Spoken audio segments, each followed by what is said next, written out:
everybody. Welcome to another episode of the Centre Circle podcast, episode 44 now. Yeah. We're coming to you at the end of FA Cup weekend, one that I would rather forget, to be honest, because now I'm on with two Liverpool fans, which is going to be fantastic fun. So today you've got myself, John. I like Keith. And yeah, we're going to run through the main FA Cup talking points today. So the Arsenal-Liverpool game, the return of KDB and co at Manchester City, the game that Howe couldn't afford to lose at Sunderland, and now the transfer window is open. All the weird and wonderful things that are going on, some of the strange decisions that are being made. So yeah, let's start with the Manchester City Huddersfield game. That ended Manchester City 5, Huddersfield Town 0. And, you know, the result is not a surprise. However, I think it was significant, as I alluded to a few seconds ago, because of who was playing, not the result in the end. So we saw a return for Kevin De Bruyne, saw a return for Doku. Haaland isn't back yet, but the back like they never left. Did anyone see this game or any of the highlights? Yeah, I caught the highlights. Foden scored 2 really good goals, actually, in this game.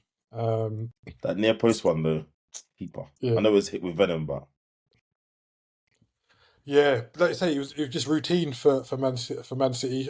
I had the radio on in the car while it was going on, and they said Huddersfield had the opening 2 minutes of the game, and after that, it just went the way it should be. So, but yeah, De Bruyne's back. Hopefully, he's not on smoke like he can be, but it's always good to see talent back, isn't it? In the Premier League and football. But yeah, for my sake, I hope he's not up to speed yet. What do you think, Isaac? I think it's going to take a while for him to get up to speed, so I don't think it will be of any immediate concern. But that being said, it's perfect timing, I think, for City. Agreed. KDB, by the time Haaland comes back, KDB will be in the swing of things. Then it's a case of Haaland just getting in the swing of things, and it'll make that process much more quicker because you're not worrying about KDB and Haaland, you're just worrying about Haaland. And more often than not, when KDB's in full flow, he's putting the ball on a silver platter, right on a sixpence in the box. Here you go, mate. Put in the back of the net. So, like I say, that's why I say that the process of Haaland getting back up to speed will be much more streamlined, much more efficient. The concern then will be the games, the matches they have to play.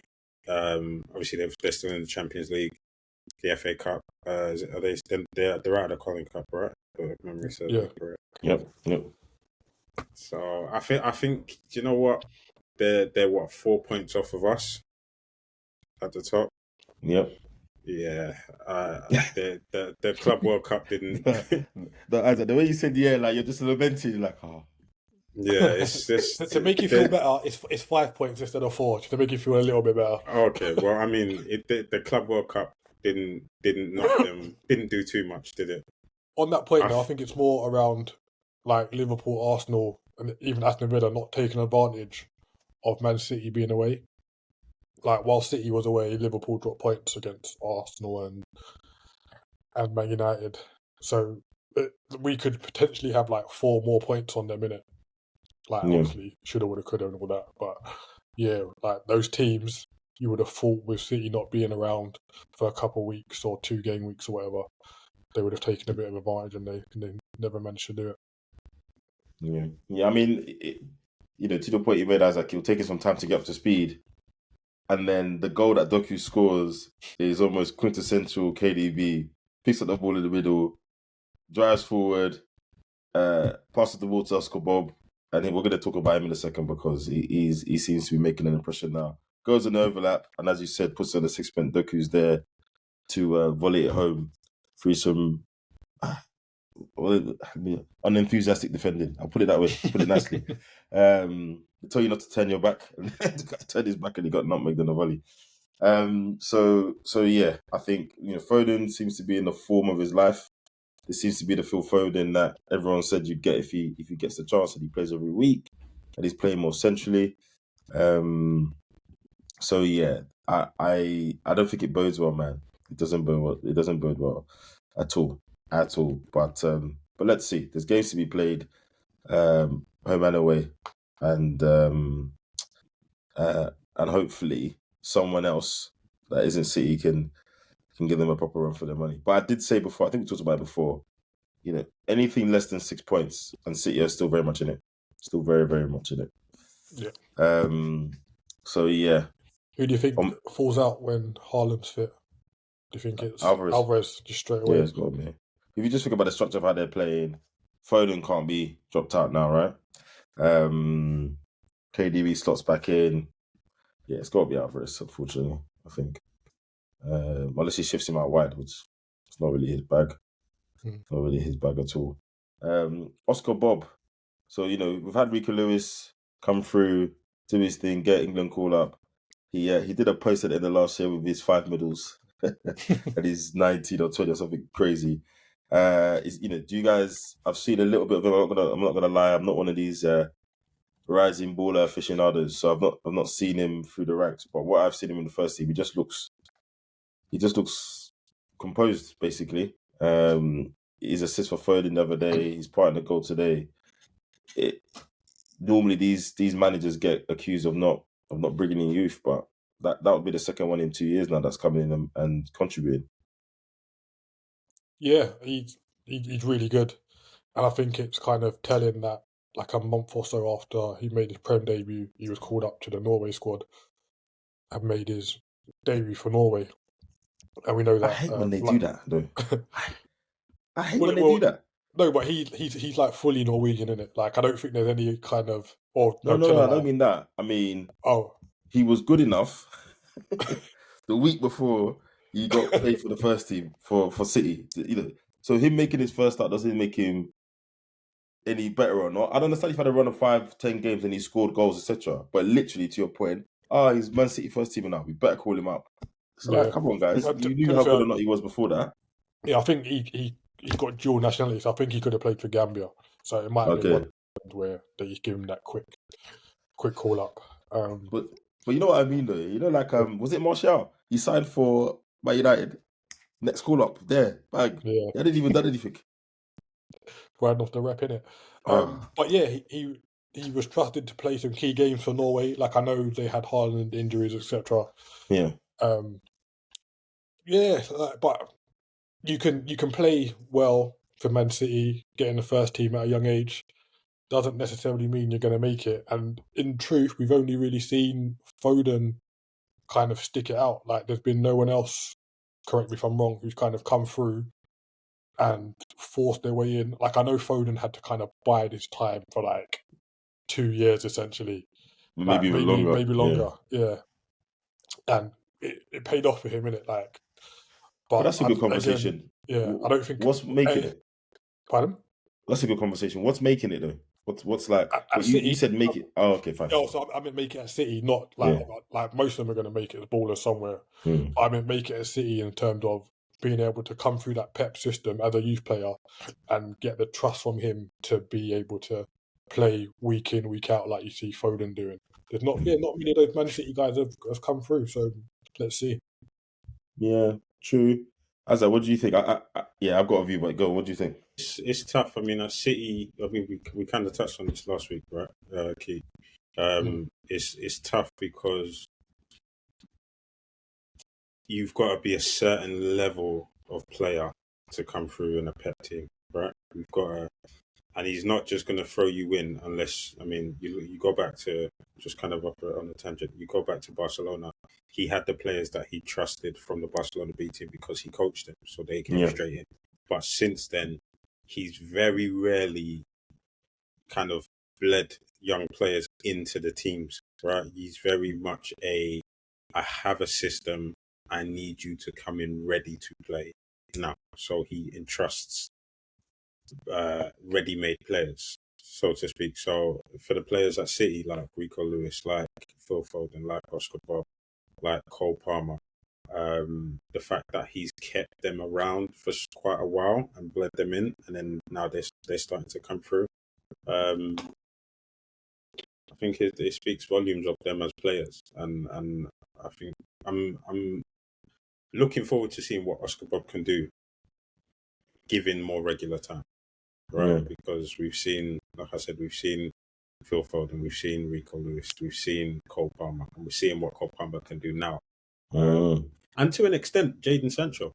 Yeah, because he was in and around this. He was in and around the City team. He was asking for more game time. They didn't want to give it to him.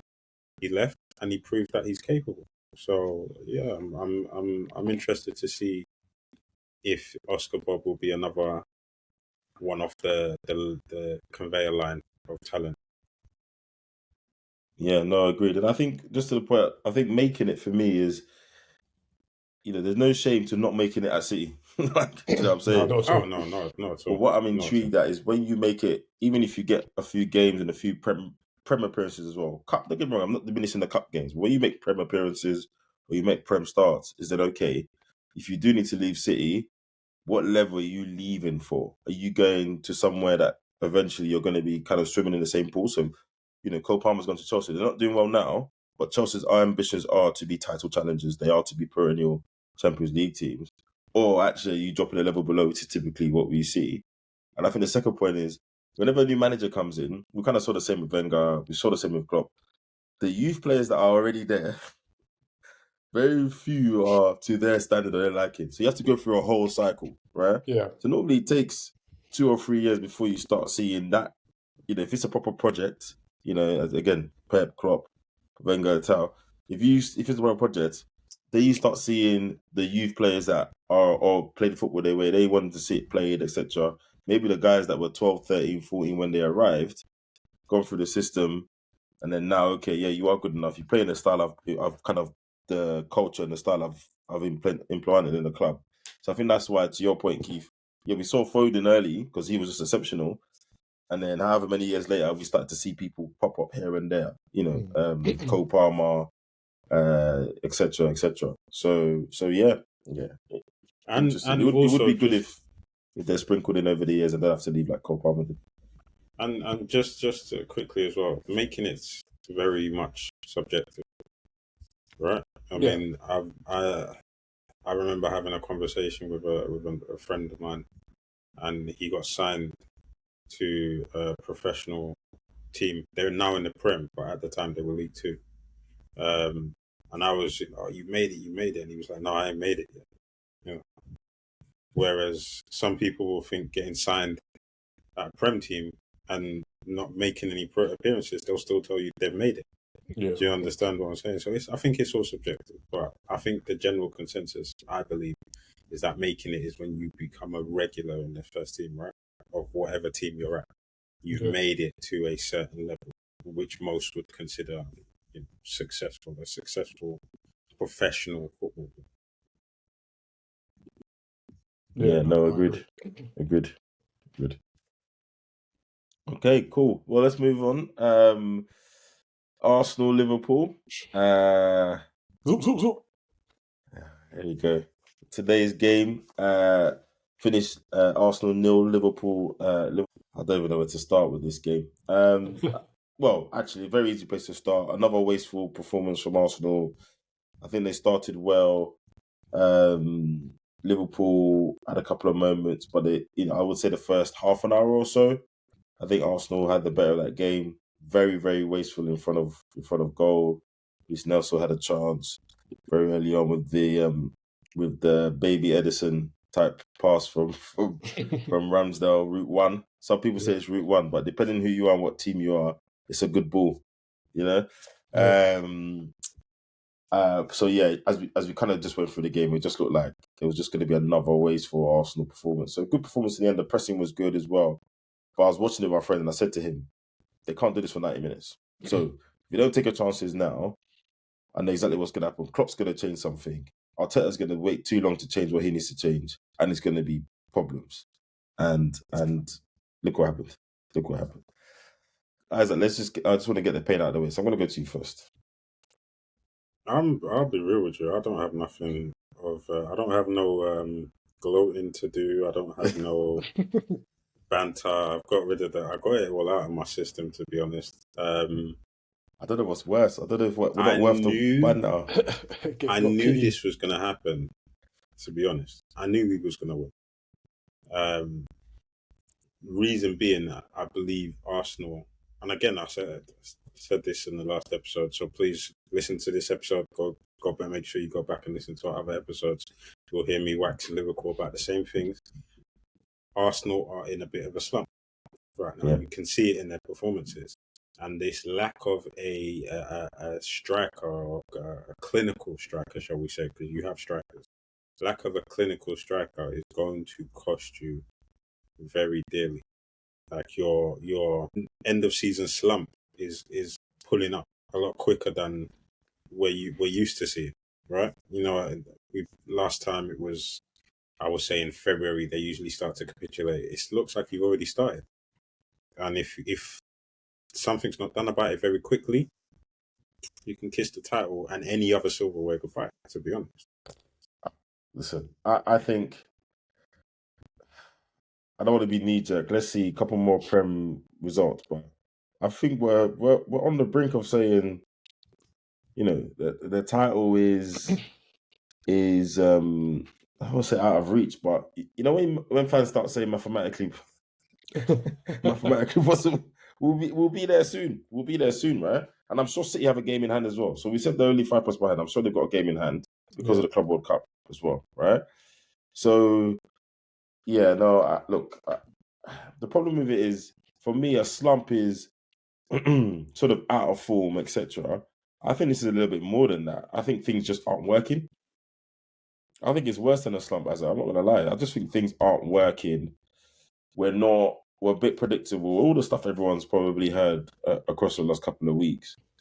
And then that confidence hit that these players are taking means that chances that I think they would have finished earlier on in the season or last season, they're not finishing, they're not taking. If you look at the chances Havertz had today, you can say what we like about Havertz, but he had got to a point where he was relatively confident. In the box, he was taking chances, being first time. Some of the pedestrian, bruv, you're playing against Liverpool at home. It's 0-0. You know, first time in the box, he wants 2 or 3 touches in the box before releasing a shot. You're playing against the league leaders. Like, what's going on here? Certain times Martinelli should shoot, he's passing. So I just think that there's a combination of things, and even if we shouldn't need a striker. When you're creating this many chances, we shouldn't need a striker to take some of these chances. It's ridiculous. We had some 6.87 or something XG or some whatever that XG said. That's high. It's high. So just on that point there, right? Because again, I believe you have a front three that has the makings of the same front three that Liverpool had in their pomp, right? And I'll explain that. So you've got Saka on the right, akin to Salah, left-footed winger, cuts in, very good at dribbling, can score, knows where the goal is. You've got Marty on the left, very direct, much like Mane was. And then you've got Jesus in the middle, who, let's be honest, Firmino wasn't prolific. He knew where the goal was, but his strength was his link-up. Now, and his composure. Exactly. Now, if Arteta could get Jesus to reduce the amount of running that he does and just focus on being that link between the attack and the midfield, because he's got the technical ability, he's very good at dribbling, he knows how to handle himself with the ball. If he could just be that link, I don't necessarily think you need to go into the market to get a striker, because you have the makings of a prolific front three. You just it's just I don't think Arteta knows how to use them quite well. Yeah. So I was going to come on to that. When does it become a coaching thing? Like, at what point is it? Because for me, Firmino's one of Firmino's biggest traits that people didn't talk about enough was his composure. Like, he made time for himself on the ball. Yes, his techers gave him that time. His first touch was usually on point, positions he took up. But composure. And composure is not a word I often use with Jesus, yeah? It's not. almost relatively headless chicken running around. So look, I don't want to diminish what he does for us, and I do think and I'm glad you brought that up, Isaac, because the question about Arsenal going to get a striker, is there real substance to that, or is it just the easy thing to say? And I think your point. It's definitely the easy thing to say, and I agree with you. It became a coaching thing from the jump. From when they knew, because let's be honest, Jesus came in, hit 100 miles an hour. I think he scored 8 goals in his first 5 or 6 games, so he knows where the goal is. Okay, fair enough. His style of play, then I don't know, maybe he got comfortable and started, doing this Rambo style of football, or maybe it's Arteta that's told him, no, I need you being a pressing forward. I need you, being all covering the final third, putting pressure on the defenders, which then took away from his ability to put the ball in the back of the net. So I think it's always been a coaching problem, because a good coach will say, well, it's kind of a bit hypocritical for me to say that, because Liverpool are also going through the similar situation with Núñez, right? Where we bought a striker who was prolific in Portugal, but now all of a sudden he can't hit the back of the net here. So is it a coaching thing? Is it that they're not good enough? But then to that point, I think from the jump, it's definitely a coaching thing. Yeah, but I think to that point, Isaac, then when the coach realizes there's a limit to what my coach is going to influence, and there's almost a ceiling in that player, either in the style I want to play or in this situation, then he makes a decision, right? Which is why the conversation we had a few episodes ago about, that's why I said how long. Because at some point, Klopp was going to be like, all right, cool, you're not responding to my methods. And my methods work because everything else is going on. They're proven. So move on. Keith, what do you think?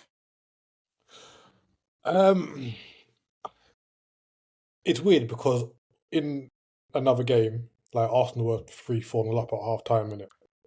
So I think it's a Sorry, just on that point though, it's been 6 or 7 games for Arsenal now. So which other game? When? Back in October? September? Very true. Yeah, so I think it's a combination of things. Like I mentioned on the pod the other day, you've got the fact that there's a lack of confidence that you can see throughout the squad. Yeah. And then you've also got like the levels that have dropped across the first 11. So what I mentioned was Liverpool last season, we didn't have 1 or 2 players drop off. We had 6 or 7 players like with below par performances. And I think the same has happened to Arsenal this season, and it's just culminated in the last kind of, let's say, 5 or 6 weeks, where the levels of, say, Jesus, because he's not really, even though he's playing well, he's not doing what you really want him to do. Like there was I can't remember what game it was recently, where you were chasing the game, and I saw him in the right back position, winning the ball back, and I was like, "This like, I understand working for your team, but you've got to work smart for your team, haven't you?" I agree. And then Saka not really putting up the numbers that he did last season. Same with Martinelli. And Nketiah hasn't really done that great. Ben White hasn't been great this season. So it's all like it's a bit of a culmination of things, and sometimes it just goes wrong, innit? Like that's just football. No matter what you do, there's a period of the season where things just don't work out for you, and that's just what happened to Arsenal right now. Yeah, look, last couple of points at Arsenal, because we need to talk about Liverpool and how they turned this game around, and some of the things Klopp did as well. But I think when you talk to that stuff, Keith, I then point to things like Reece Nelson, right? We extended his contract quite lucratively if the numbers are to be correct, 6 figures a week. But for what? What it like? These are that's where some of those decisions where I think where you guys pivoted a bit, whilst all your guys who've come in have not blown it up, but you look at the subs he can make today, right? And I just think in some areas we have been left a bit shallow because decisions weren't made. The right decisions weren't made and the right investments weren't made, in my opinion.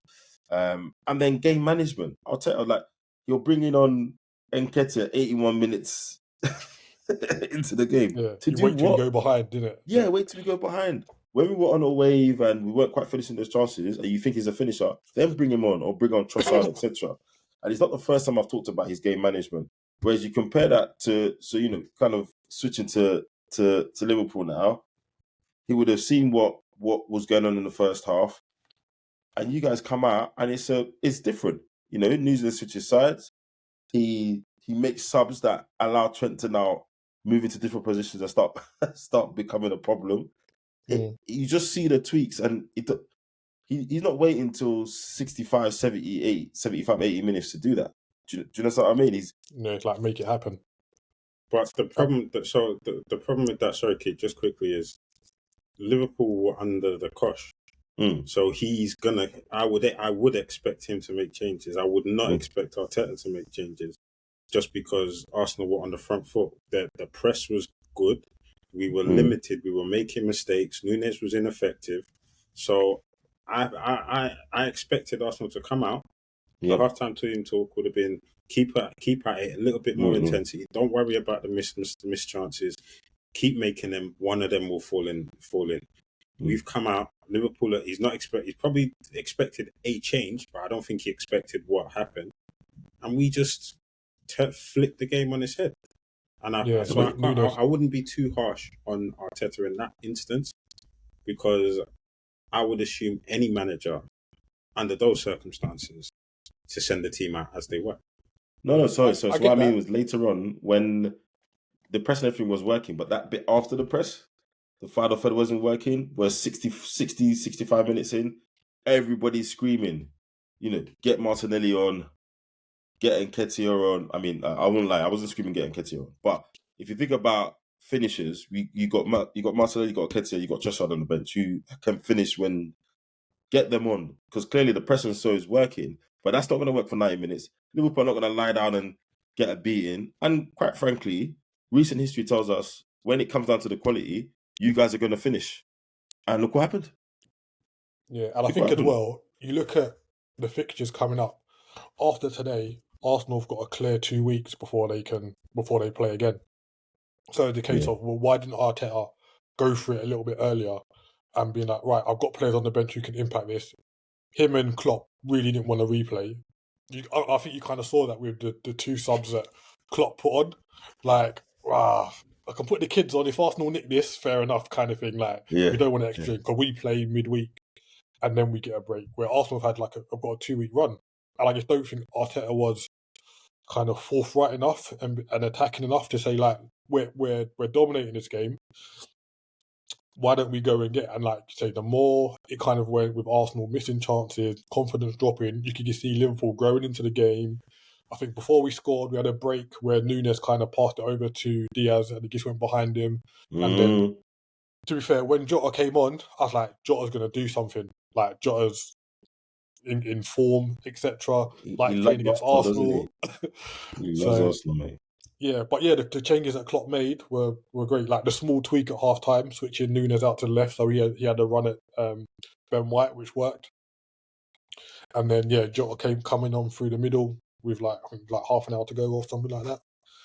It all worked. So and Bradley, and even the youngster that came on right back comes on Bradley. Right back, does well, goes into the game. That moves Trent. Do you see what I mean? It's like he just did a few things here and there, and then got to the point where you've made changes so mad. Emil Smith-Rowe's left back defending Darwin Núñez.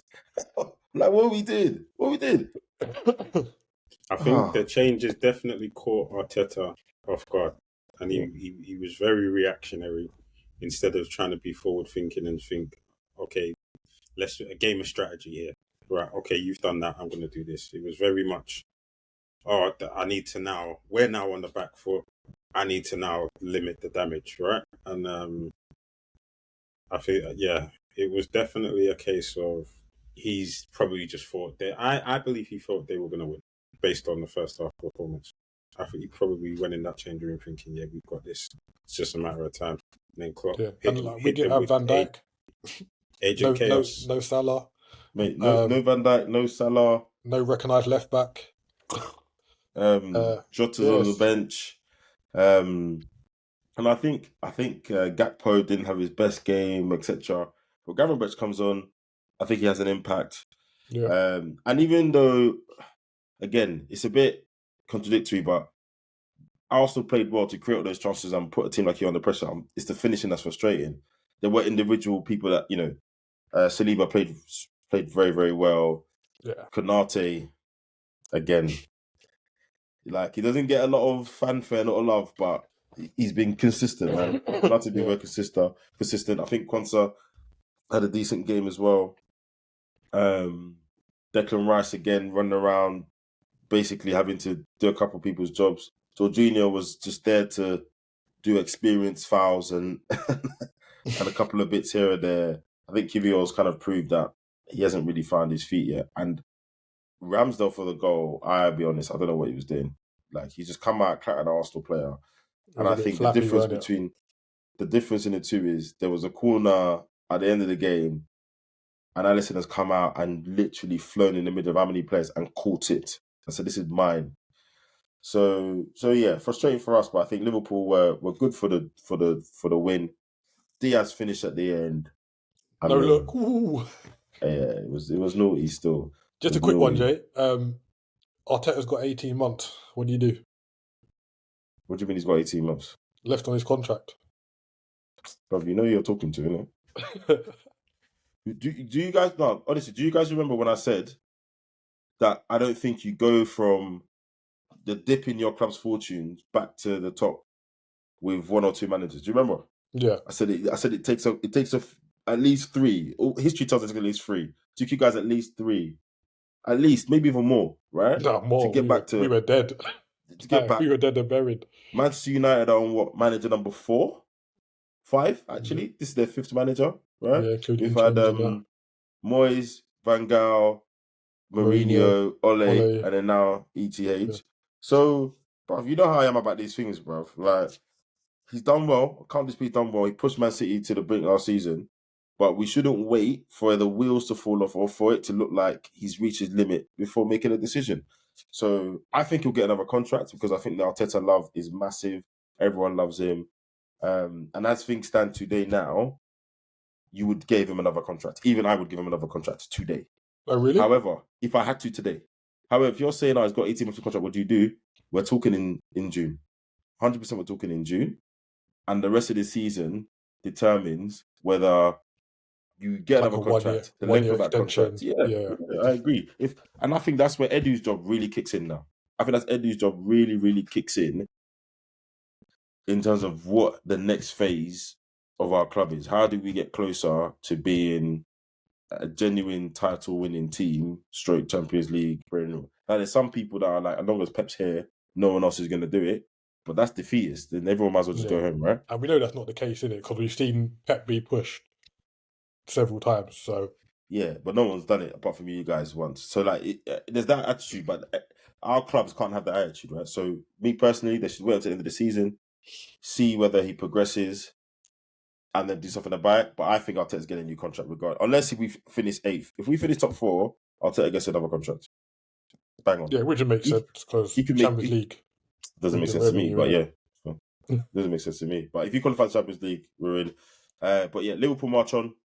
Carabao Cup semi-final this week. Next one, the FA Cup, top of the league. You're not going to win all 3, but if you did, I wouldn't record. Too much too soon. Keep. Not really. Too much. We had conversations earlier in the season where Terrell was adamant that we wouldn't come back from where we were last season, and I was like, "You say that, but we were in this slump previously where we just got into the Champions League. Then the following season, we won pretty much every game. We played every game available to Liverpool to be played, basically, and we lost the league by 1 point, etc. So Klopp had history of rejuvenating a team. And essentially what's happening now. I think now it's just not as fluid as what it has been. And I think that's what's kind of catching people by surprise.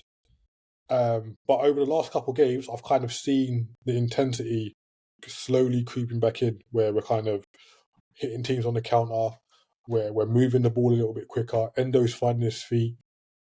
And as I said, like now we've got a squad. Like last season, we was on like bare minimum. Like so many people out of form. Those that are coming in weren't performing. Where now, especially in the midfield area, it's looking good. So I'm not saying that we're going to win everything, but we're going to be close to winning everything. So I think, and the thing is as well, Isaac, I think you've got probably only 2 Prem games without Salah. Even if he goes all the way to the final, maybe 3, right? Maybe three Prem games without Salah.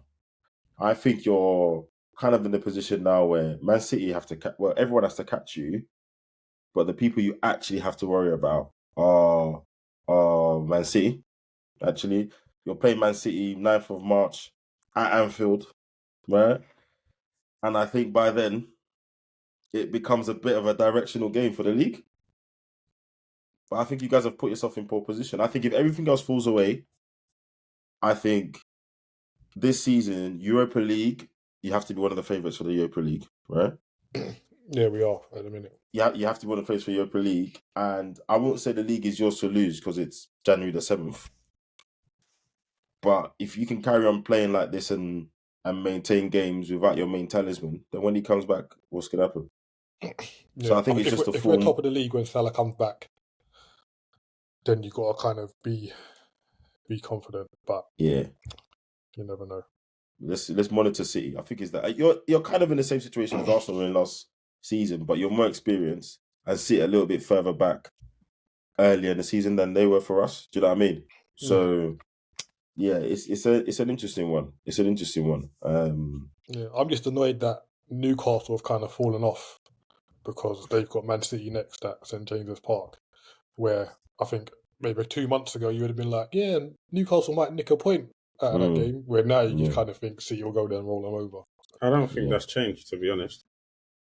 Oh, really? It's City. Everyone's up for it when the big teams roll around.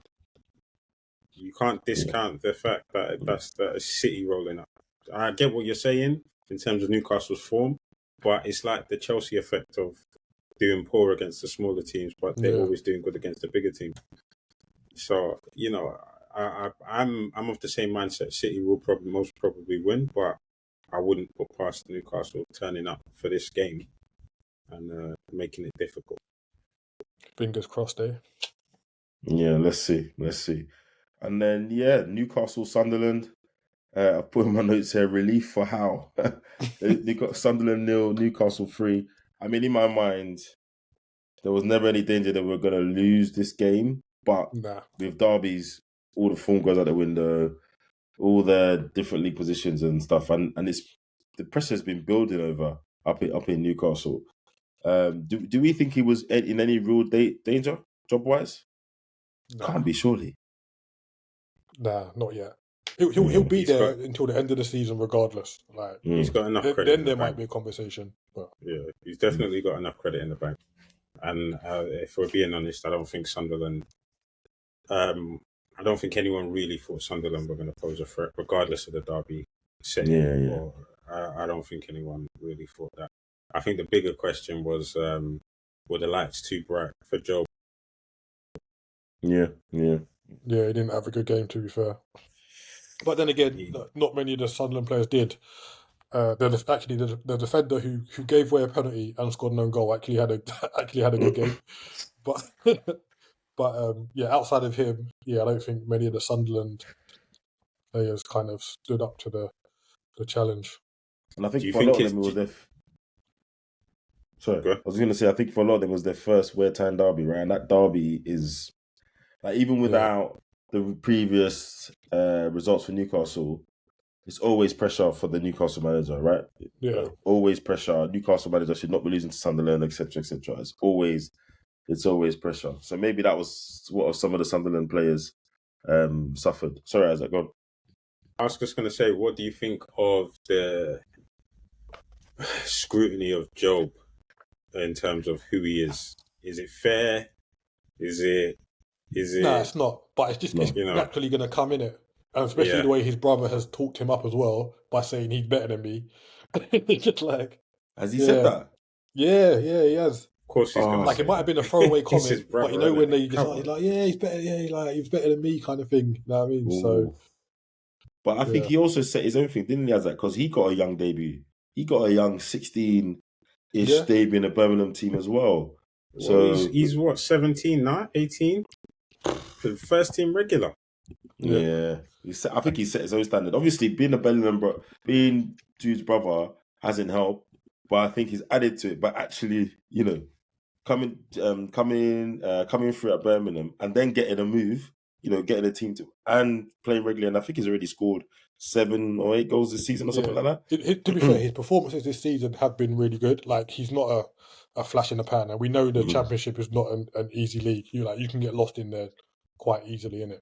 Yeah. So, but yes, it's noticeable that he doesn't have Bellingham on the back of his shirt. I wonder. Yeah, he did that on purpose. Yeah. Do you think he's going to end up in the Prem? Yes. And if so, where? Like, and when I say where, are we talking top 6, mid-table, or relegation battlers? I don't watch enough of the Championship. Keith, don't say it. Don't say it. I'm not going to say nothing, man. He calls me a snob in it that only watch the Prem. It's not that. There's only so much time in the day, innit? But I haven't watched enough of him. But just how football rides on names, etc. So at the very least, if Everton go, where I would put him. If Everton go back to being a top 10, top 12 team, I could see him landing at somewhere like an Everton or a West Ham. That's kind of where I see him sort of landing. But I don't watch him week in, week out. So yeah, but I think for that to happen, he's got to have one of those kind of standout Championship seasons. And like, he's having a good season, but he's not having like a standout season as of yet to like force a move. So do you think he moves to a big Championship team and then maybe comes up with them, or makes a move to a bigger Championship team, has that season, and then gets bought? Or maybe even if Sunderland don't go up this season, because I know they're in the playoff kind of contention, one of the teams that go down, maybe he might go to one of them to see if he can get them back up. But saying that, we're looking at the teams who might go down. We're looking at Luton, Burnley, and Sheffield United. Do you really want to go to one of them? Yeah, it's a bit. And we have to remember, number one, he's still very young. Number one. Number two, he's being held to a much higher standard because of his brother. Remember, Jude came through and no one knew who he was until Birmingham retired his shirt. Like, literally, there's this young kid, all right, whatever. They're retiring his shirt. What? Okay, who is he? He's gone to Dortmund, and then everyone's gone, and now everyone's looking at his brother like, what are you going to do what he's done? So I think the bar is a lot higher for him. So I think what we would normally class as a very good season, we probably now look at it as, it's just decent because of the bar that's been set. Yeah. When in actuality, he's actually having a really good season. Do you understand what I'm saying to you? So especially for his age, right? Yeah, exactly. So I think we do have to look at it with a wider view, a broader view, and say, look, yes, okay, he's not pulling up trees, but should we really expect him to? Yeah, for his age, he's doing very well. Essentially. Yeah. So, and was Bellingham put up? I mean, he played for Birmingham week in, week out, and he made a splash because he was a young player to do that, and he was, like you say, Isaac, he was just playing at a good standard. But that was fantastic for someone of his age. And then he went to Dortmund, so we can't. Yeah, you're right. He's already got a move, right? So did his thing at Birmingham, got a move to Sunderland, whatever merit. So yeah, and I think it's kind of good. He's got the name on his back, and he's not in the Prem. So the mainstream football media aren't talking about him enough. He can just get on with his game. Yeah. But yeah, and again, I forget about him because I'm now thinking about, you see the two of them play for England together or something, right? That would be crazy. Yeah, that would be actually crazy. But yeah, I think, as always, you like to see Eddie Howe be hoping that this galvanizes the team. Isak again, 2 goals, 1 pen. They can get back into a bit of a flow. But we know it doesn't really work like that. And then you're not playing for however long as well. So yeah. What do you make of the team photograph? I didn't know it was a thing. So apparently, whenever they win a game, they take a team photograph in the dressing room. But they done it on the pitch on Saturday. Who cares, man?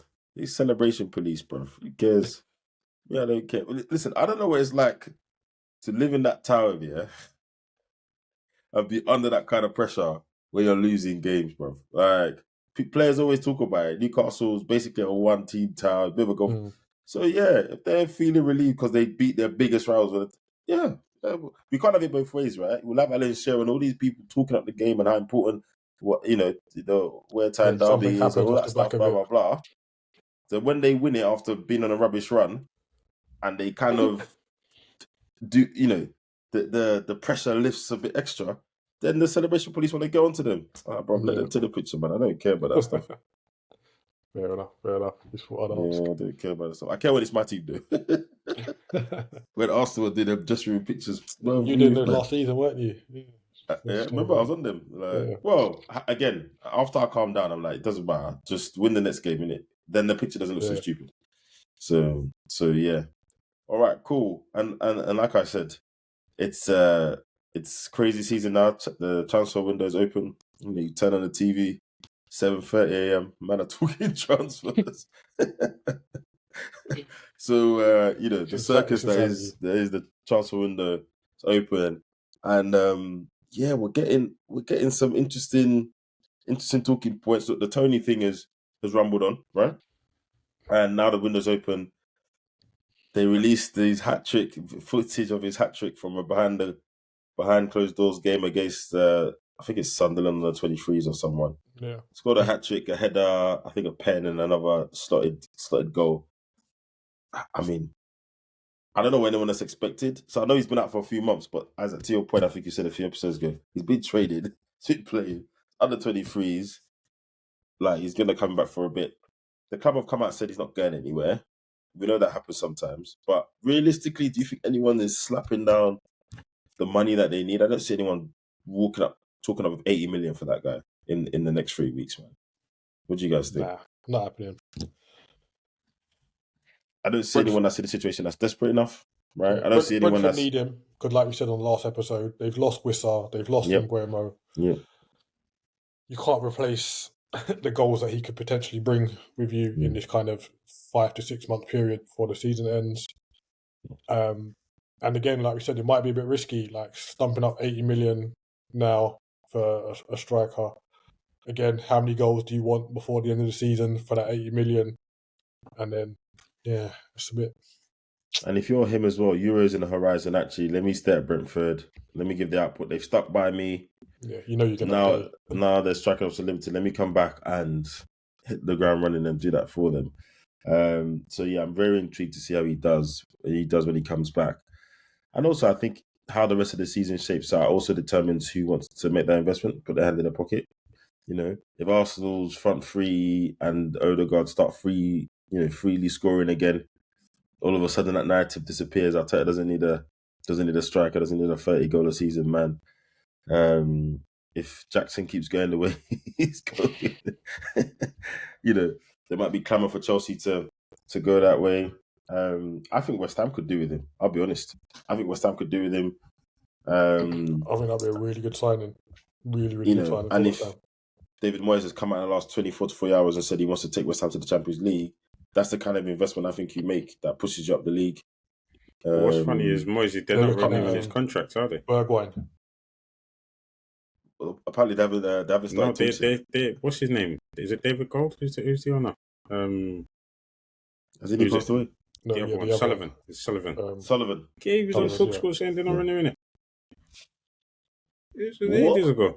That's madness. He said it's not guaranteed. He said at the very least, he said it's not guaranteed. He said we'll deal with that at the end of the season, but more than likely.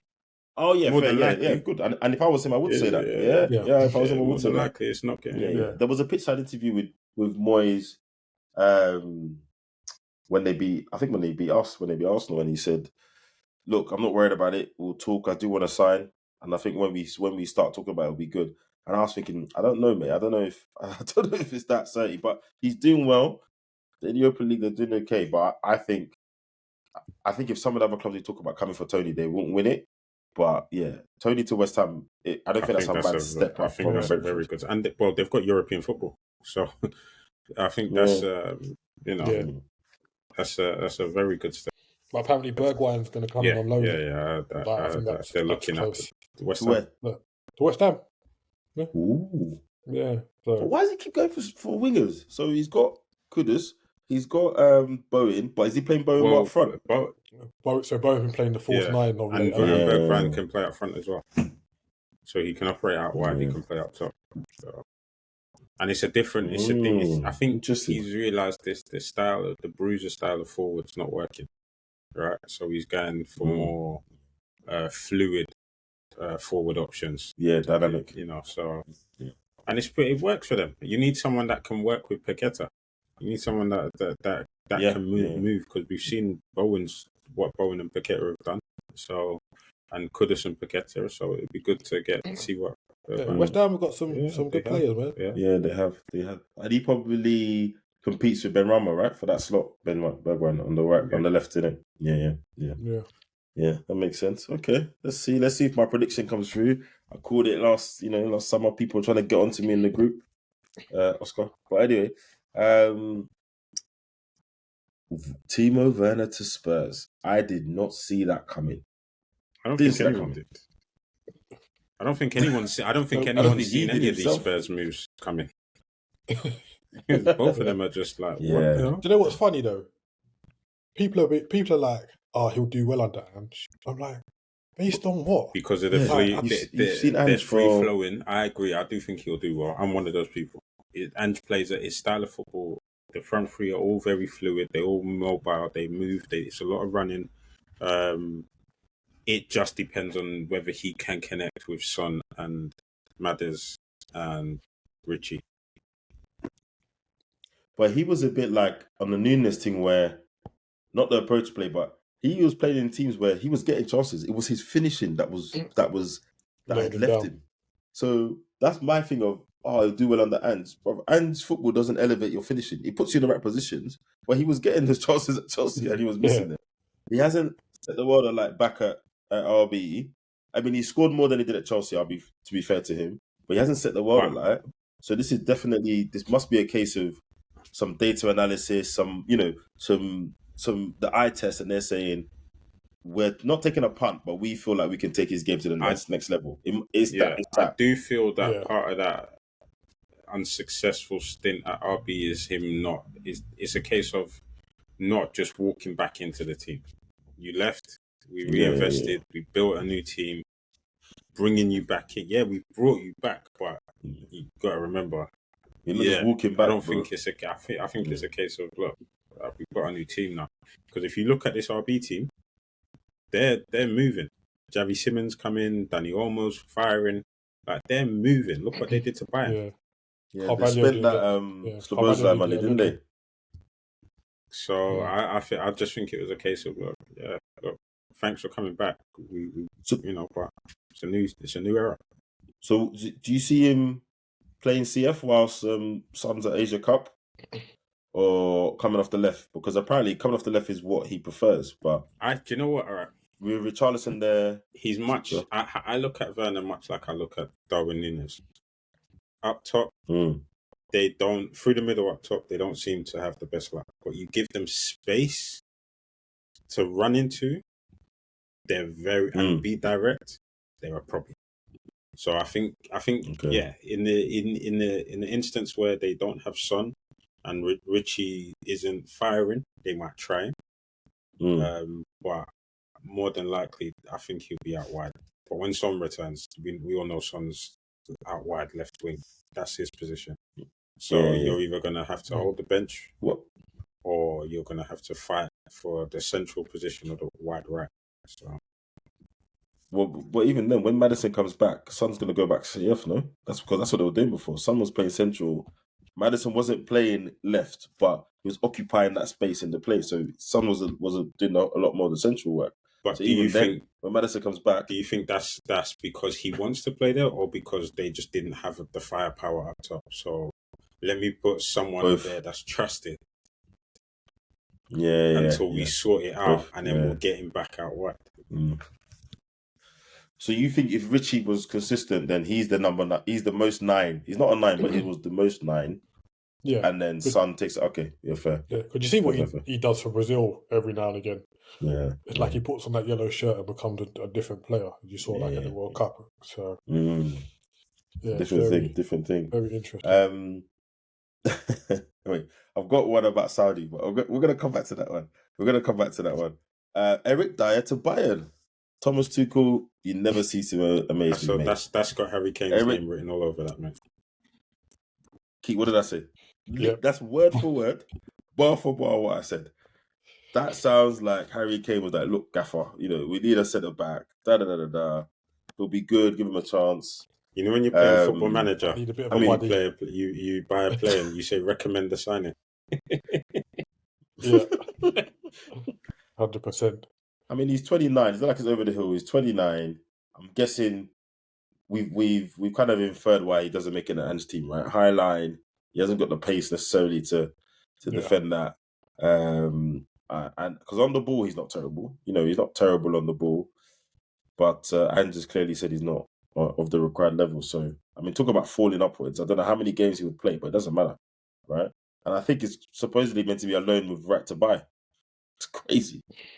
That is crazy. So yeah, all the best to him because they've got centre backs at the moment. They've got Upamecano, who every time I watch him play, looks like he's one step away from a fatal error, right?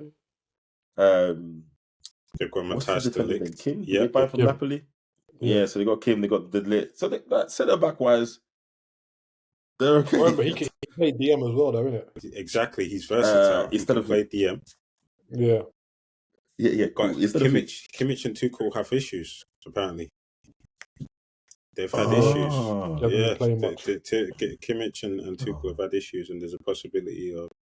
I don't know if it's going to happen, but sometimes when a manager and a player have issues, they start talking about the exit door, and I think that it got to that point where they were like, there's a possibility Tuchel might be open to, a transfer. So yeah, I think it's just a case of, and Conrad Lima, it's much like how you say you watch Upamecano and you've got that thing about him. When I watch Bayern and I see Conrad Lima, I feel the same way, right? And really, so I think they got him from Leipzig, right? Yeah. So I feel like Dier will come in. I think he will play, but I think it'll be a case of utility, man. Play where I need you to plug some holes here and there. If I need you to come into centre back and bring your experience, because he's very experienced. Let's be honest. He's played for England at tournaments. He's played for Tottenham in the Champions League. So yeah, I believe it's a good move. To be honest, I think it's a good move. No, it's a good move for him. I was just surprised, but again, you could argue if you look at it, even economically as well, it's not going to be super expensive. The wages won't be crazy, and as you say, you get a basic level from him. You extract that second chance motivation from him as well, right? It could turn out to be a masterstroke. It could. We've seen some of those things happen before.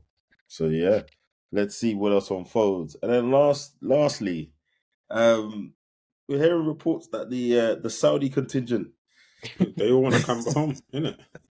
They all want to get out of there. Hey, mate, I need to ring Mark because I know you and Mark will say, listen, but apparently Jordan Henderson is looking alone back. Chelsea have opened up talks, or they're planning to. Yeah. You know what? That makes no sense. Like, because if they're prepared to sell Conor Gallagher, and I know why they're prepared to sell Conor Gallagher, but selling Gallagher to balance the books, isn't it? Because if you sell him for 50 million, it's like a £50 million profit because he's a youth player, isn't it? So it makes it like, and essentially that's what they're saying they've done with Mount, isn't it? Like that's why they let Mount go to balance the books. But yeah, if you sell Gallagher and buy or loan Henderson, make Henderson roll. No, but again, I'd be out it makes sense though. To your point, it makes sense. So you sell Gallagher for cash, right?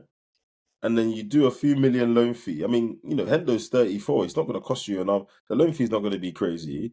You get the Saudi club to still front up even if it's half of his wages, right? So even if he's on 300k a week, like they say, okay, 150 a week, you're still, from an accounting point of view, you're still up. Then, again, influence, we don't know, but then you get another winner, a personality in the changing room, someone that can help Pochettino with the squad, all of that kind of stuff. The biggest thing I don't think it's a crazy Biggest thing. thing he's bringing is the mentality. They don't have that in the Yeah. locker room. They have Thiago Silva, They don't have it. Yeah. but I don't think Thiago Silva has the same effect as Jordan Henderson, and that's mainly because of language, the language barrier. And I'm not saying saying that Thiago Silva can't speak English, so I'm pretty sure he can. But you have someone that's homegrown, coming in with experience of winning everything. People are going to listen. No, I agree. And also, to your point, there's nothing wrong with having Thiago Silva and Henderson do that, right? And Sterling. Do you know what I mean? Like, then he's kind of got this spine of senior players. I mean, the heat Hender is gonna catch. But to be fair, like I know he's been slandered and whatnot, but he was offered life changing for like a man of his wealth. Yeah. He was offered life changing money, and like you couldn't turn it down, man. Like he said, he spoke to Klopp. Klopp was like, "I can't guarantee you the playing time next season." It made sense, innit? All around, it made sense. Yeah, but the problem is he didn't say that though. That's the issue. In his interview, he danced. He said the project. He said what they're trying to do here. He said Liverpool didn't want me. I didn't feel wanted.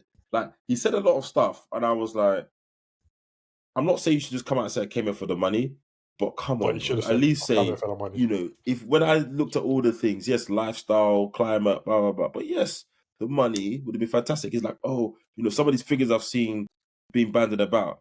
Bro, even if you're getting paid the same wage, it's tax-free. You're up in it. You're up. Yeah. So I think that's where the heat really ramped up. And then one of the journalists that was interviewing him for The Athletic, I believe, was from the LGBTQ community as well. So they kind of, that was a face-to-face answer me after you'd supported these groups while you're now playing in that country. And I think if he had just been honest and said, yeah, I was looking after my family, both financially and in terms of way of life, what are you going to say? But he didn't say that. That's the problem. Yeah. That's it is what it is, man. So some of the conversations I've seen is like, well, okay, the money's catching up with you. It's, you know, when you go from playing in front of 60,000 people a week to now 1,000 people a week, etc. I don't know. I just think the money is sweet in you. Money is money, but they want their cake and eat it. So if I could come back to England for 6 months while still getting the pay I'm getting in Saudi and feel that again and add another decent club to my CV, who wouldn't do that? This is it. You know, who wouldn't do that? Or do we actually think, you know what, they've gone over there, they've realised the grass isn't greener, the money is not enough, and they're hankering to come back? Because you never know, their families might not be getting on with the change of culture. I think it's all of the above. They've gone over there. They've gone over there for the money. Let's be real. No matter which way they choose to dress it up, they've gone over there for the money. And then you're in a foreign country, a totally foreign culture. Like you said, you're no longer playing in front of crowds of 60,000 plus. The team's hasn't won a game since October. So everything's it's all compounded, right? You don't have the comfort of your family because of the laws of the country that you're living in. It's a lot, man. I get it. I can understand why that, you know, Firmino and Hendo want to get out of it. I can understand it. Would you take Firmino? That's the question. I would, but most Arsenal fan base wouldn't. I would take anyone that brings more composure. Anyone that brings more composure and quality, I'll take. It's not my ideal, but if someone said you can have him on loan and have him around, yes. Why would you not? Add more quality. You can never have too much quality. Yeah, 100%. I think he would do really well in the Arsenal team. I think it would take a bit of pressure off a few of those kind of players. Like even you can see today, like Odegaard was just trying so much. Like, yeah, I think it would take a bit of pressure. I don't see it happening. Like, I'll be surprised if you do any business this transfer window. But no, I don't think we will unless people leave. And you know, I think that in fact we got Henderson's there. I think Ronaldo went out there as well. Yeah. Yeah, it's interesting. I've not heard any noises from other players, but I find it interesting that kind of came up on Reddit said. I think they're on a winter break. It looks like Al Ettifaq's next game is the 15th of Feb. So, it's a month and a half. The last game was 28th of December. Excuse me. That's a big break. So, bit of a loan and then go back. Their season runs all the way till May. So, yeah, if I was that club, I don't see why I'll do it. I've got all these crucial games. It's not like my season is out of sync with the Premier League. So after I've paid all that money, you come over. Why am I not going to let you go back to the Premier League? Yeah, I think they'd want to recoup at least half of any transfer fees that they made of those players anyway. So Yeah. might get priced out. Yes. Yeah, I just thought it's definitely giving food to the fire of people who felt like money was the only motivator there rather than just a factor. One of the factors. Just one of the factors. Most definitely. Most definitely. All right, gents. And actually, before we go, an honourable mention to Maidstone United, who beat Stevenage. Maidstone United are in the National League South. Stevenage are in League One. They're managed by George Big Alakobi. George. Trivia, Big Isaac, do you remember? Big George from Wolves. Yeah. Yeah, come on. Yeah. Of course I remember. So yeah, good to see a former player kind of doing his thing. He's been there for a minute. But He's been yeah, there for a He got a while good as draw. well. Because I think he finished his career. because he was a player. Yeah. Enough. He was playing I'm there. pretty sure. Let's see if you remember this one. He was there with Mr. Boateng. What was his first name though? Oh, the Dutch player. Yes, I think he was Dutch. And then he played for Middlesbrough as well. George, he passed away. Boateng. I think his name was George as well. I think he was down there as well. Yeah. Oh, okay, nice. What, at Maidstone? I'm pretty sure he was down there as well. Like, on the end of career thing. But I think this is a perfect segue because I know that before we go, I want to touch on the whole relevance and perception of the FA Cup as a trophy. Because I can't remember who it was. One of you said something earlier when we was discussing the Arsenal-Liverpool game about the fact that wanting to win, or wanting the pressure of not winning the replay, or even just more games, just being in the trophy itself. And someone in another group chat asked, he said, he put a message, he said, Arsenal Liverpool fans, would you want to lose or draw? Right? And one guy said lose. I said you should be aiming to win. This is the FA Cup. What are you talking about? All right? Yeah. This is the FA Cup. It's not the FA Vase. It's not the St. Johnstone's Paint Trophy. This is the FA Cup. So it saddens me to see and hear just how little the FA Cup is looked at. And I know we've spoken about this before, but it's the FA Cup weekend and this is the FA Cup recap. And I would love to see the FA Cup made or on a better standing again. And teams take it really serious. Like, no, we're not here for we're not sending out the youngers like we do in the Carabao Cup. We're not. Yes, okay, we have a limited squad, but this is the FA Cup. We want to put out our strongest squad because we want to get to the final. We want a day out at Wembley. So yeah. You know what, Isaac? Like, I know some teams kind of do a bit of rotation in the cup. Like, you're not always going to get your best 11. I think that's happened for quite a while now. But I think the whole kind of devaluation of the FA Cup has come from the FA themselves and from the media. Because if you look at the list of the teams who've won the FA Cup over the last, say, like 10, 15 years, I think the smallest team that's won it is Wigan, the year that they got relegated. So it might not be until the later rounds, granted. But the bigger teams are still putting strong teams out and showing that they want to win the cup because Liverpool have won it, Man City have won it, Arsenal have won it, Chelsea have won it, Leicester won it when they had their little good spell. Man United have won it. I'm not sure if Man United have won it recently, but I think Mourinho was the last time they won it. No, that's the League Cup. Yeah, so it's been a while since they've won it. But even so, you look at, as we mentioned the other day, Isaac, FA Cup third round used to be like a big thing. All the big teams are coming in. They had an FA Cup third round game on a Thursday night. Like what does that do? What does that show for like the fans and the They sponsors didn't. that are They kind didn't of even trying to show the draw? Maidstone game. They didn't even show the Maidstone game. Usually, a team that low gets this far, it's on the TV. They Exactly. remember they do the spreads in the newspapers. Do you remember that they used to go down and interview the players, give them spreads in the paper. It'd be all over the TV, the news and all of that, and there'd be pieces, and then it'd be on TV. You know what, Isaac? I think what you just touched on there, because we've talked about it before, and I've always thought about the Carabao Cup. I always thought, how can that cup get a little bit more momentum, become a little bit more important? I mean, it can raise the prize money for one, but they could argue that that's a function of. And I think what you just said there is key. I don't think the FA Cup has moved with the times in terms of keeping up the profile.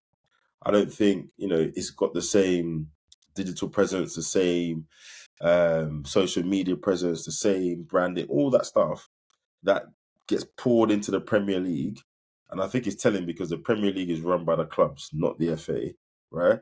So even if you think about how things like fantasy football, right, have been a great advert for the Premier League, it's a super successful game, all the stuff that goes into that, I think that's the issue. Whoever's running the FA Cup, they're a little bit antiquated. They're not getting the fans excited about it, because that's what ultimately drives it, right? The fans are on it, the fans are excited about it. The clubs have got to take it more seriously. Do you know what I mean? And apart from Pep and Mourinho and Klopp, let's be honest, not all top level managers have taken the Carabao Cup seriously, and even to an extent the FA Cup, because I'm going to get one of the big boys later in the later rounds, and I'm unlikely to win it. So actually, I need to worry about my league status. So I agree with you, and I think it's generational. They've taken it a bit for granted. Every generation, the FA Cup. For me, the FA Cup is still a thing. Yeah, it's still big. I'm proud to say that I went to see a couple of finals at Wembley and saw my team. Do you know what I mean? But if you ask 14, 15-year-old fans, I don't know if they care like that.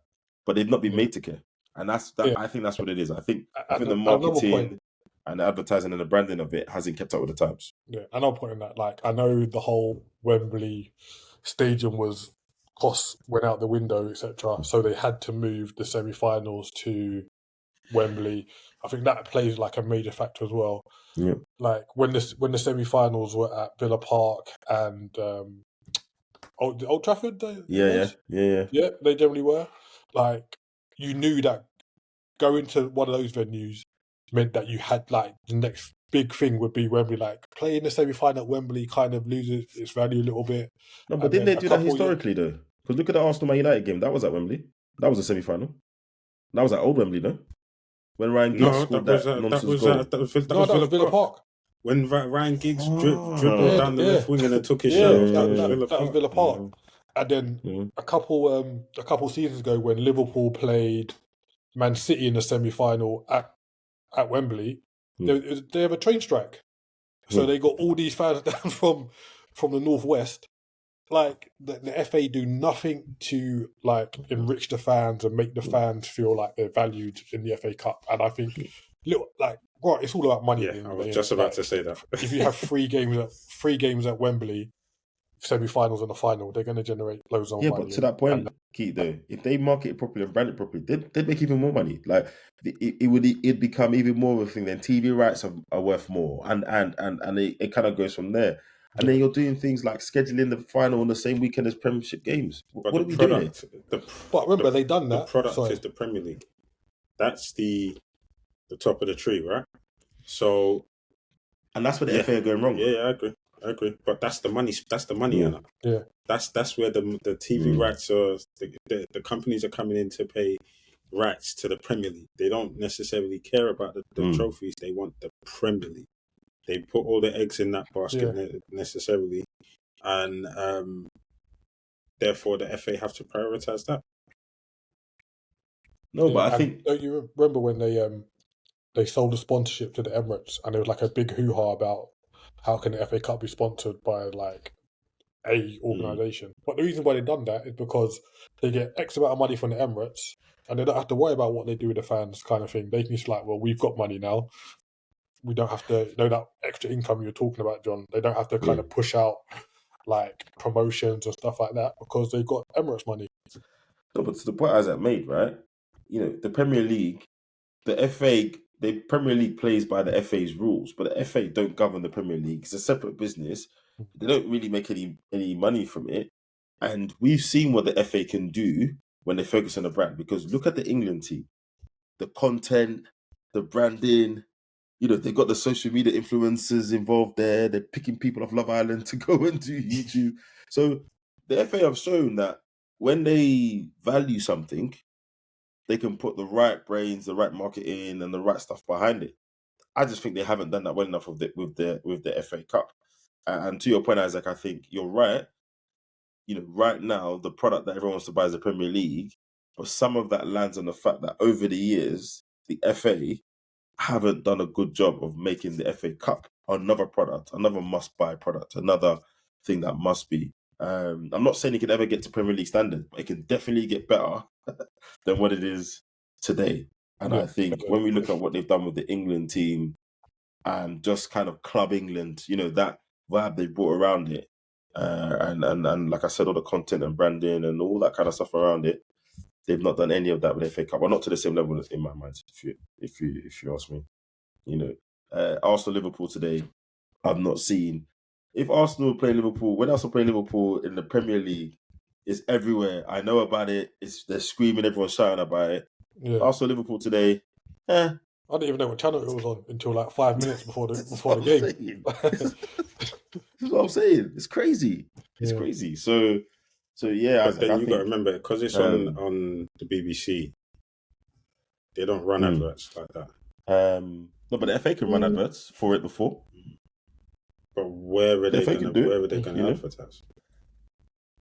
YouTube, all the usual banners, channels. Yeah. And it's not even just the advertising. I guess it's how they're doing it. What's the rollout? What's the structure of that? I've not seen anywhere near the level of investment and, like I say, personality and stuff that they've put into the England team, into the FA Cup. I don't see that same level of influence and going to I've forgotten what the trading place is called. I was going to say St. George's Park. Is that what it's called? Yeah. Yeah. Going, all that kind of stuff. And yeah, it's different. It's all over across the country. But like you said, we haven't had any giant killings, to be fair, because that's normally when the BBC rock up and do a little documentary on you. You've not had any giant killings, etc. But, mate, I just think they could do so much more, especially with the kids, with social media. They could just do so much more to make it important again, to your point. Yeah. And I think if they don't, we're going to be having a very different conversation in 5 years. Like, the weekend they scheduled the FA Cup final with normal games, I said, yeah, we're done. We're absolutely done. Unbelievable. Absolutely done. So it'll be a shame, but unless they back up the ideas, I think we're going to be those old men talking about what they... I remember when. Well, the same way some people talk about the European Cup now, about the Champions League, we're going to be talking about the FA Cup in that way. Because I remember when the FA Cup was a big deal. It was a Saturday affair. It was all over the TV. Sit down and watch it. It would start from 1 p.m. Oh. Game wouldn't kick off. Yeah. What that show? Or the Grandstand on BBC all of One that. back in the day. You'd see the coaches pulling up. You'd see them walking around the pitch in their suits. It was a whole occasion. Even the songs. I know they don't do those anymore. Yeah. But it was a whole occasion. They just. But Isaac, even the thing of, were you watching the FA Cup final? We don't have that conversation anymore. We don't have that conversation anymore. We have it for the Champions League final and for the World Cup, but we don't have that conversation for the FA Cup final anymore. It's just... I'll just catch it. I'll catch it later. Yeah. They need to fix that, man. They seriously need to fix that. Seriously need to fix that. All right, boys. Thank you very much. As always, everybody, please like, comment, subscribe, share. As always, the interaction allows us to keep on making the content, keep coming back and giving you the views. We'll be back next time, covering a bit more of the transfer window and any tidbits or any fixtures that are hanging around. Yeah, they split up the winter break, haven't they? So 5 teams are playing next weekend and 5 teams playing the following weekend. So which is just going to be fantastic for my fantasy team. Thanks, guys. Yeah, cheers. So all good. All right, everybody. Peace. Peace. Peace. Take it easy.